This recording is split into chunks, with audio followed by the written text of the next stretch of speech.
Have you ever known a boy who appears unmotivated in real life, but becomes focused, strategic, and almost impossible to distract inside a game? He forgets an assignment. He avoids a phone call. He says he does not know what he wants to do with his future. Then a headset goes on, and suddenly he can organize 20 people, study a complex system, tolerate failure, and practice the same difficult challenge for hours. On the outside, adults see wasted potential.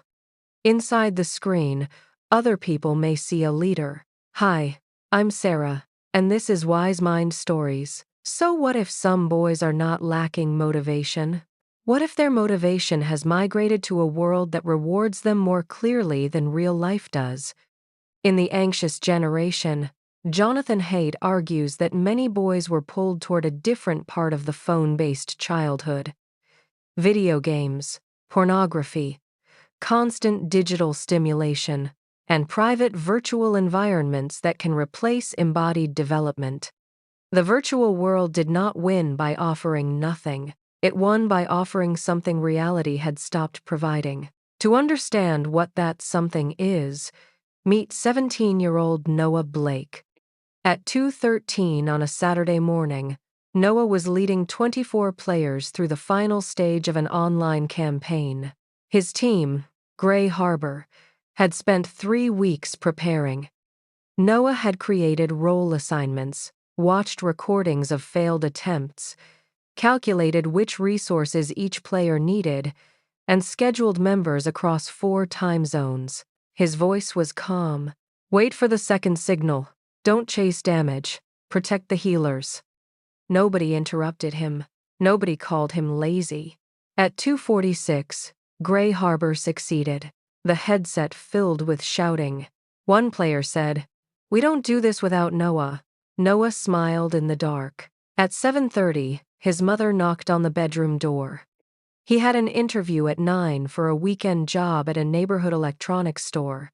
Noah opened his eyes, said he was awake, and closed them again. At 9:18, the store manager called his mother's number because Noah had never arrived. By the time Noah entered the kitchen, the interview was gone. His father, David, was waiting. "You have no discipline," he said. Noah stared at the floor. Both men believed the evidence was obvious. David saw a boy who could not wake up for an opportunity. Noah remembered the 24 people who had trusted him to remain awake. Same night, 2 different definitions of responsibility.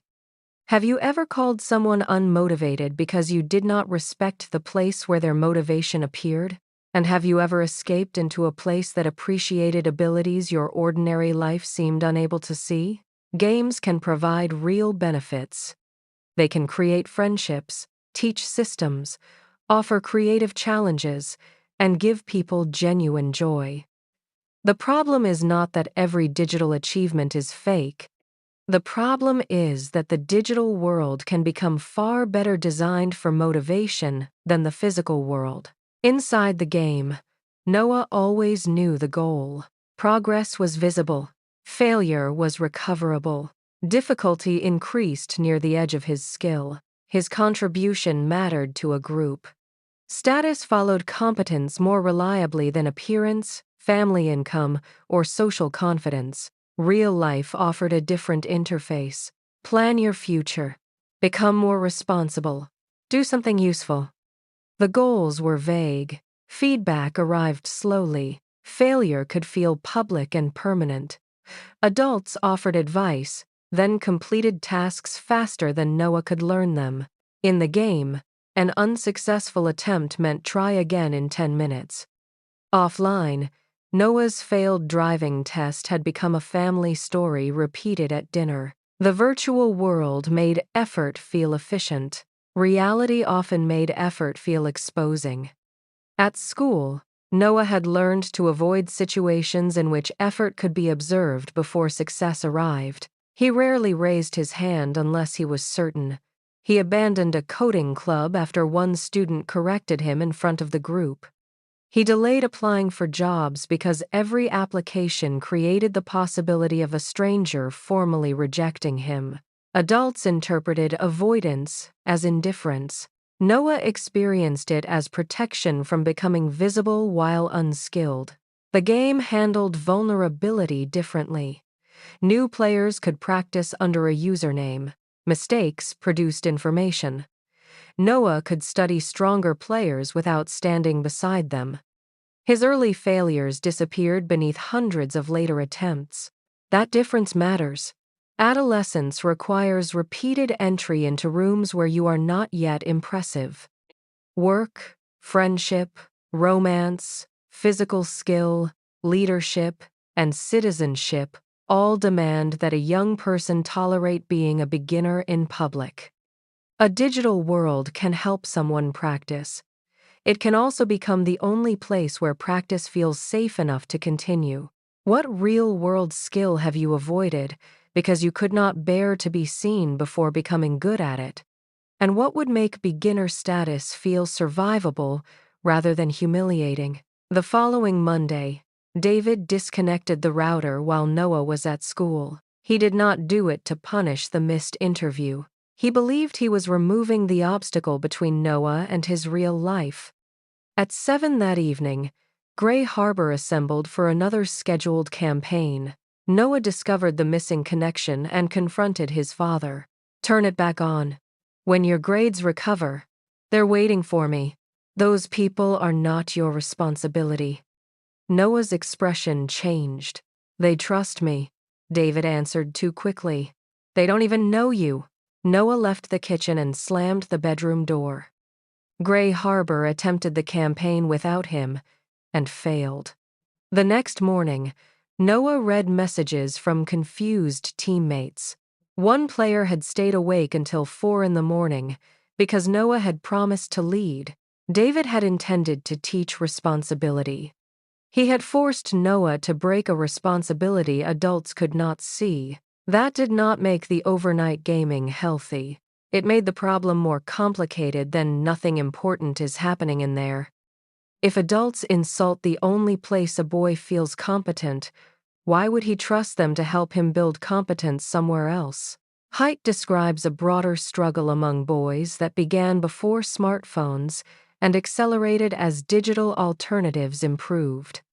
Many boys spend less time in face-to-face play, physical challenge, work, dating, and independent exploration. Some retreat into gaming and pornography, environments that deliver stimulation and reward while requiring less vulnerability than embodied relationships. These are averages and tendencies, not a description of every boy. Many boys game without withdrawing, many girls game, and many online communities are supportive. The important question is displacement. What capacities are not being practiced while a virtual system satisfies the need they would normally develop? Pornography can offer sexual stimulation without the uncertainty, reciprocity, patience, rejection, and care required by an actual relationship. Games can offer mastery without requiring the body to become stronger, the bedroom door to open, or a local community to depend on you. The easier world does not have to be empty to become too complete. Noah's mother, Ellen, restored the internet that evening. She also asked Noah to sit with them.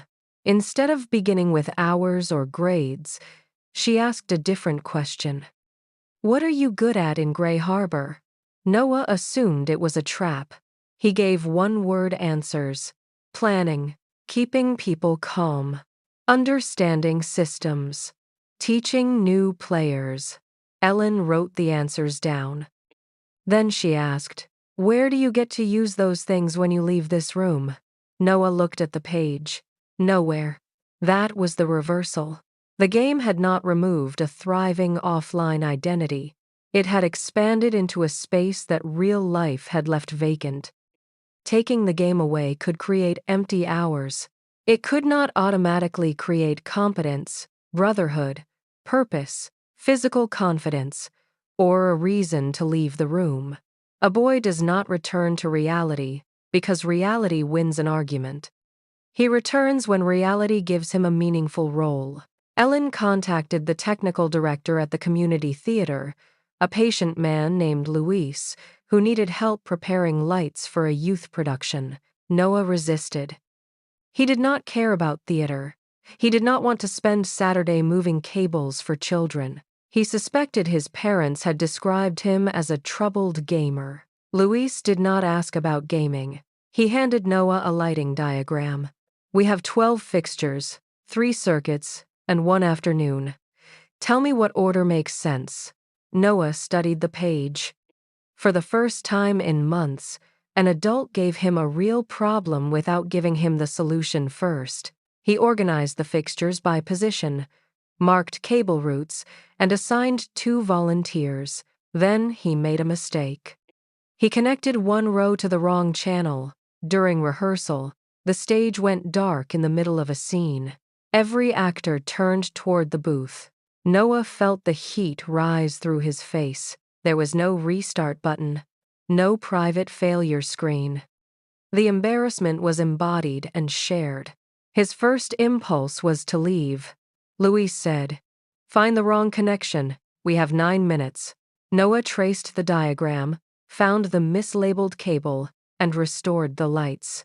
Nobody applauded. The rehearsal continued. Real-world competence often grows inside moments that do not feel rewarding enough to become content. Noah returned the following Saturday, not because moving cables was more exciting than gaming, because somebody had expected him to repair what he had disrupted. Responsibility gave his presence weight. Over the next month, Noah began training 2 younger volunteers. He still played online. He still preferred the clarity of Gray Harbor. But now there was another place where his planning mattered and where failure did not erase his role. David noticed that Noah woke without being called on theater mornings. "So you can get up," he said once. Ellen stopped him with a look.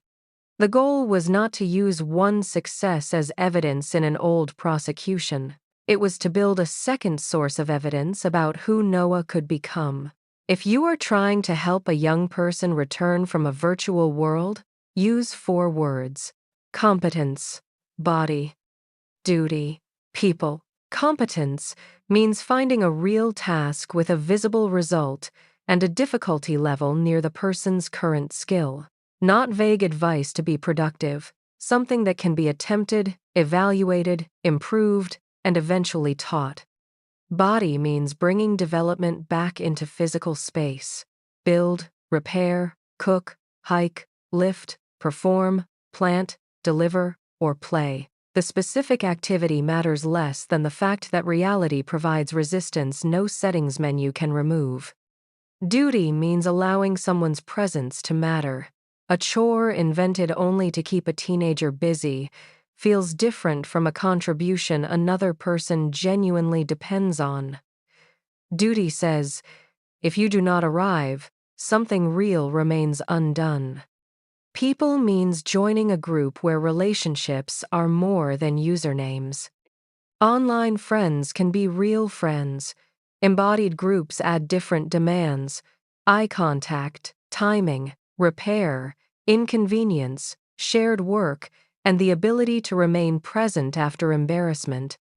Which of those 4 is missing from the life you are worried about? Where could an online strength become an offline contribution? And are you asking someone to leave a rewarding world before helping them build a reason to return? Noah and his parents eventually created limits around overnight gaming. Weeknight campaigns had to end by 11. The computer moved out of the bedroom after midnight. Noah helped write the agreement because Gray Harbor remained part of his social life, and pretending otherwise would have guaranteed secrecy. The boundaries were imperfect. One Thursday, Noah played until 1 and slept through first period. The old pattern had not disappeared, but it no longer owned every source of meaning. On the theater's opening night, a lighting fixture failed 10 minutes before the curtain. Noah found the loose connector, replaced it, and gave the stage manager a clear signal. From the booth, he watched the stage become visible. Nobody in the audience knew his name. The room still depended on him. The virtual world did not win by offering nothing. It won by offering something reality had stopped providing. Noah's way back was not humiliation or an empty bedroom. It was competence, a body in motion, a real duty, and people who noticed whether he came.